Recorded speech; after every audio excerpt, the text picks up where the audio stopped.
Welcome back to the long-awaited return of Bat Fridays here on One Comic Book a Day as we continue our way through Batman 17 and the third story, Rogues Pageant, an overly expository mob story that's very simple for a comic that feels like it has to explain everything to us. Every single panel. You see, there's some mobsters who are trying to rob the city of Santo Pablo during its 300th year celebration, which involves mainly a costume party celebrating its early history, specifically celebrating cowboys and white settlers against the indigenous. So, pretty horrifying and glorifying of a genocide, probably. It doesn't really focus in on all that, but there are a lot of white people as indigenous folks, including the police near the end of the story, taking down some crooks dressed as indigenous using bows and arrows. So all around, not a great look for this comic. And even Batman sort of celebrates the idea that they've come from such great people, whitewashing all that history, aren't we? Mostly they're able to get away with these crimes just dressed as people and causing havoc. See, it doesn't take all that long to explain any things unless you get lost in the horrors of celebrating this history. But it's not a very complicated story, which why they have to overly explain everything in here. Some of the good is right at the beginning of the story, Alfred is actually trying to send them on a vacation because they are working too hard. This is closer to the idea of Alfred I particularly enjoy and go with, which is the snarky Alfred who's always sort of criticizing their way of life, but will support them.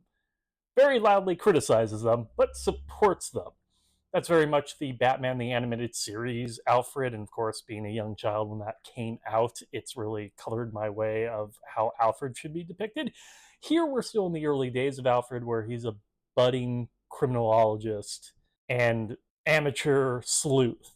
So he's been actually rather supportive of their detective work, but it's kind of nice to see him go, hey, you guys need a vacation. You can't constantly be doing this. Unfortunately, they've already had a run-in with the mafia to begin with, and knowing they were heading here, so they trick their way into a vacation and hide their costumes under their clothes. I'm spending way too much explaining what this plot is, but essentially, chaos keeps happening and bats keep showing up. In fact, Batman makes the police their own bat signals using their flashlights, which have to be incredibly powerful flashlights to pull off a signal. The signal's already sort of shown up, but it's not a prominent part of Batman yet.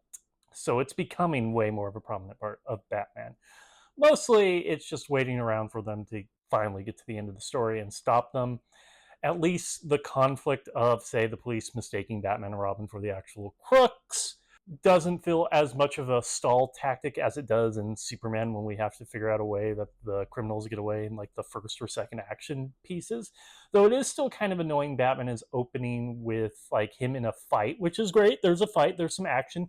It doesn't feel kind of superfluous to the story with some mobsters who will get away, and then it's all about taking them down for the rest of the story. I like a little more of an introduction. When the Joker's around, he gets more of an introduction and maybe some nefarious planning, but they're not particularly all that interesting of crooks. They're actually really easy to take down.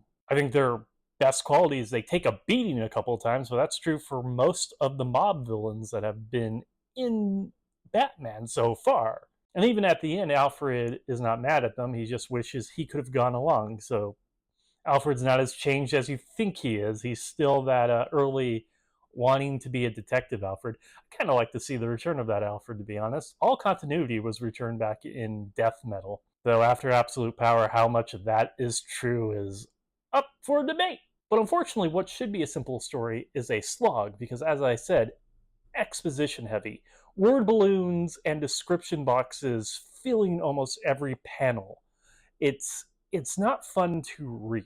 I like to read, but I don't like to read things that are overly explaining what exactly I'm reading in a visual medium. And to be honest, we could cut even half of them out and not lose any coherence to the story, and that's a problem. Okay, that is it from Batman 17, Rogues Pageant. If you enjoyed this video, please like and subscribe, hit the bell icon to get notifications when a new video is up. I do this Monday through Friday, but Mondays and Thursdays I cover a Superman story or a Superboy story in either Adventure Comics, Action Comics, Superboy, that's coming up, and Superman. Please join us next time. Same Bat Day, same comic book channel. Have a great day.